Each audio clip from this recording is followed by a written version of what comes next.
Hey everyone, welcome to the latest of the Overboard Network of Below Deck podcast. We're back with season 3, episode 5, sailing yacht titled Loose Lips Sink Ships. Sean, again, I've got no idea, man. Like, I feel like this is just a common theme now. I genuinely think someone at Bravo knows I'm not happy with the titles and they're just making them worse. I think they might just be trolling you at this point. Whoever's in charge, we're gonna investigate that. Yeah. All right, I'm gonna have to file a complaint. So in this week's episode, we conclude on Gary and Daisy's makeout session. We welcome on new charter guests, one who takes a very expensive nap all weekend. It takes the entire crew to put up an easy up, and we get some inopportune timed wind. We'll announce a new edition of the pod for the spring, and then finish out with some life advice around the dangers of summer house. So as always, you can email us at belowdeckpod@gmail.com to submit life advice questions you have. Let's bring in my co-host, Sean. Welcome in. Sean, did they hit ground here? I'm gonna say no. Like I'm gonna assume the boat doesn't capsize. I feel like we would have heard something. Yeah. I love the way they filmed and edited like the whole night watch with Tom. The tension was building, and then when they kept telling us how many knots it was on the bottom of the screen. That was good. I get a rush at the end of that episode. I don't know what a lot of knots is. I should know this by now from watching the show like for the past 4 years nonstop. But I mean, it got to like 40 at the end, right? Yeah, and it just seemed weird because it was like 6 a.m. when this started. So the whole night there was nothing, and then all of a sudden it picked up. There wasn't like a scene in like this season on Below Deck where like Daisy, I remember, is like mouthing like she's like right after they said like they hit ground or something like that, and she like thinks they're like so screwed. So I don't know if that's this time or next time, but yeah. I will say I'm genuinely a little worried for Glenn. Like, I don't know what his job security is like, but he screwed up. I'm not going to say he screwed up the boat last season, but the boat was screwed up under his watch last season, right? When the thrusters didn't work and the boat hit the dock. And now if they run ground here and they, break up the bottom of the boat, like, I'm a little worried. I love this franchise. I don't know what's going to happen, but I remember during the episode, Glenn says, well, we're in 18 feet of water, but the boat sits 15 feet underwater. I mean, what are we doing here, Glenn? You got the whole freaking ocean to like not be in 3 feet of buffer here. And like, this is just a recipe for disaster. And sure enough, we might hit it here. All right, dude. And also Glenn's not like a guy, like I feel like Sandy, if she ever got in trouble, she'd just like throw like her first mate under the bus and be like, oh, that guy was on drugs. And that's why that happened. And where Glenn wouldn't do that. So like Glenn would take the fall. Yeah, Glenn's also like, he's like best friends with Gary. That's his first mate, so can't do it. I do say there was a really cool point in this episode where it's like Glenn, Gary, and Colin, and they're all just chilling. They're all just like chilling by the wheel, and Gary's like, "Oh, I can't hook up with any of the girls," or he's like, "I can't get any action from the girls here," and Glenn's like, "Oh, why can't you get action from the girls here?" Like he's in like. He's one of the guys, like, you see this, like, there's always this like disconnect between the crew and the captain. And I feel like there's less of a disconnect in this iteration of Below Deck, like you're never going to hear Captain Lee be like, oh, Eddie, you can't hook up with any of the girls on the boat. Like that would be weird. But here it's just like, it's normal. And that's the only person he has like any relationship with is Eddie. Like imagine him saying that to like Kelly, who he hated. Like that would be hilarious. That was a great moment. Gary mentioned that he likes girls with spunk, and he threw out Gabby's name to Glenn. Gabby's got spunk, man. She does. Yeah, he likes a girl that would be a little mean to him. But if that happens, I'll jump out the window. If Gary and Gabby hook up. But hey, should we start with Gary and Daisy? Yeah, let's start with the conclusion of it. So I think things are a little bit hazier for Daisy on the exact specifics than Gary during this. There was an interesting point there, Sean, and I kind of pointed this out. I tweeted this. they were making out for a long time, and then all of a sudden, like Daisy just like sprung out of the hot tub and was just like, I'm going to bed. As if like she like came out of a blackout and knew she was doing something she shouldn't do. And it was so funny because like we've all been there before. Yeah, absolutely. And because they were making out hard. And where Yeah. Colin was walking towards them, he's like, oh, okay, they're doing this. And like he gets Gabby and him to like walk away and like, all right, let them go at it. And yeah, you assume sex is about to happen. And Daisy just like cuts it off. I think there was like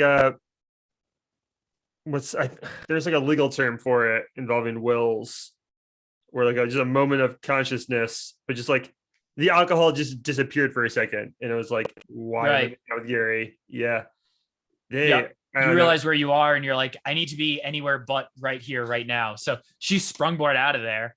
And then it was kind of funny the next morning where Colin's just like, yeah, you hooked up with Gary last night. She's like, what? He's like, a lot. You hooked up with Gary a lot last night. She knew that happened a little. I think her and Gary were like being very coy about it, especially Daisy. And I love Daisy like that. Like I love a bashful Daisy. I love Colin razzing the both of them, and Gary was just a huge grin on his face. Now at the same time, Tom and Ashley just tell the whole boat like, yeah, we had sex. Dude, they like, so they had like the camera with the boom mic up near the door. There was like moaning and an ass slap that you heard. Like I think I've heard, like I feel like in Below Deck, like did it happen like in like with like Danny or John Luke or something like that, but like that was it's just like a little much. I know it's Bravo, so they can get away with a lot, but yeah, I think they definitely had sex, and they were the exact opposite as coy Yeah. about having it there. Good for them though. Yeah, I kind of like the honesty. Like Ashley just goes right to bed, and I think Gabby goes, "Did you have sex?" And she's just like, "Yeah." That's it. I'm not gonna like try to act embarrassed about it or deny it. Like I don't know. I like how straightforward they were. Yeah. Now, Sean, if Ashley tries to go after Colin, or sorry, if Ashley tries to go after Gary, it's like later this season. It's not a good look for our boy Tom here, huh?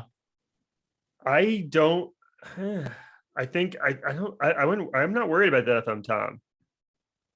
I think, dude, like she was all over him this episode. Yeah. And I know we'll get to more of that at the end, but there is a little bit of a connection there. I mean, they already had sex, so like there was obviously attraction, but I never thought in a million years Ashley could have dated or had feelings for a guy that was the same age. I that's such a bold stance, and like she was so like strict about it, and then just fourth episode's like whatever.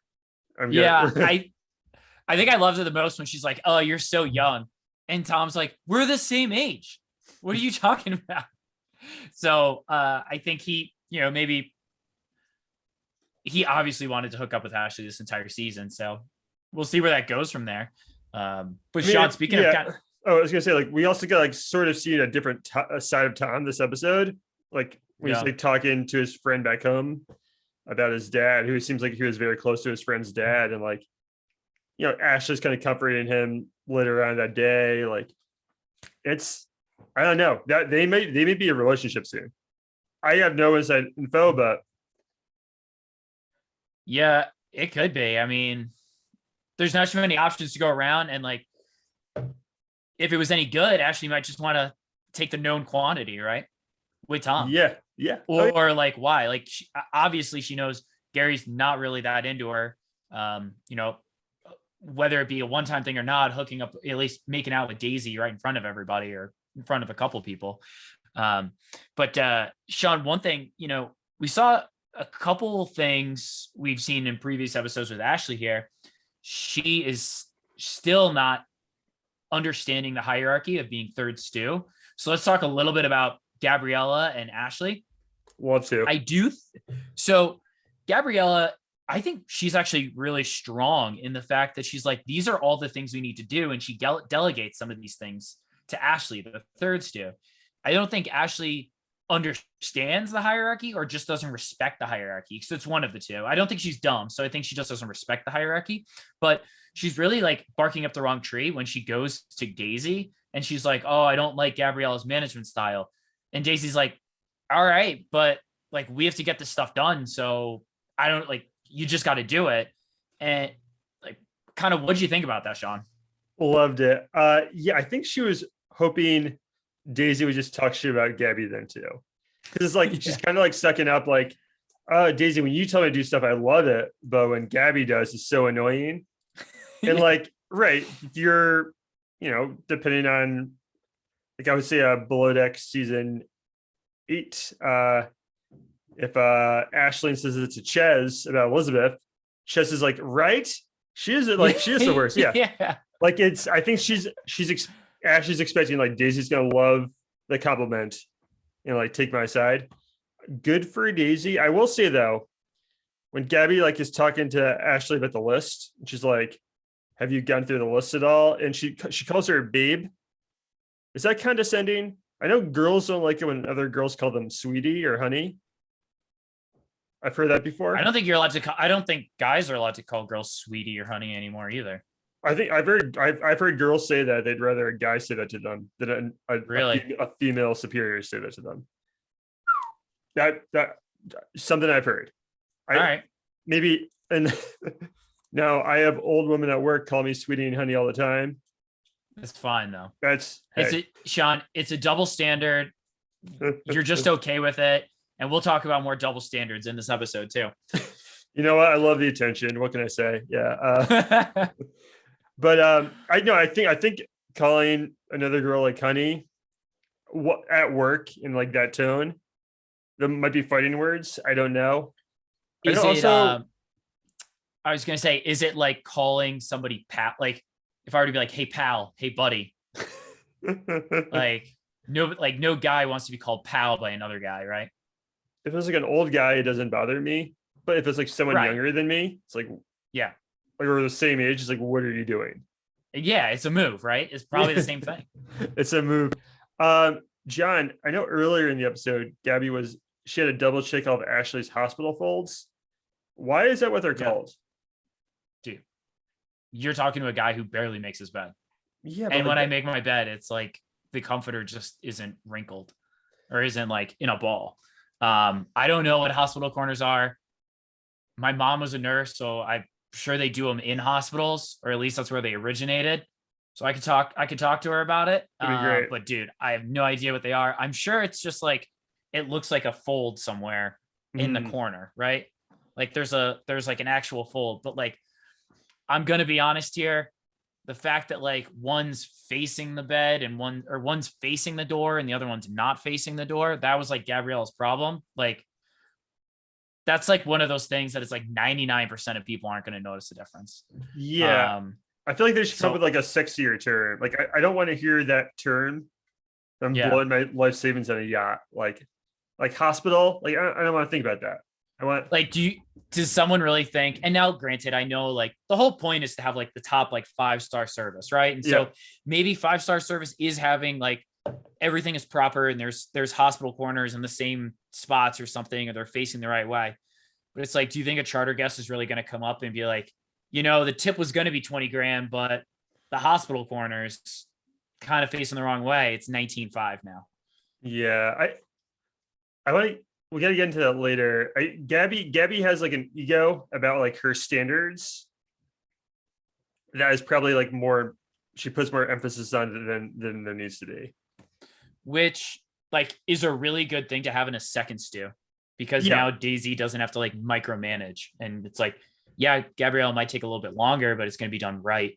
Versus like someone like Ashley, where you can already tell Ashley's like, goes into a room and she's like, it looks fine. And then you go out and like 95% of people are probably going to be like, yeah, no, this does look fine, but it's not the right standard for Gabriella.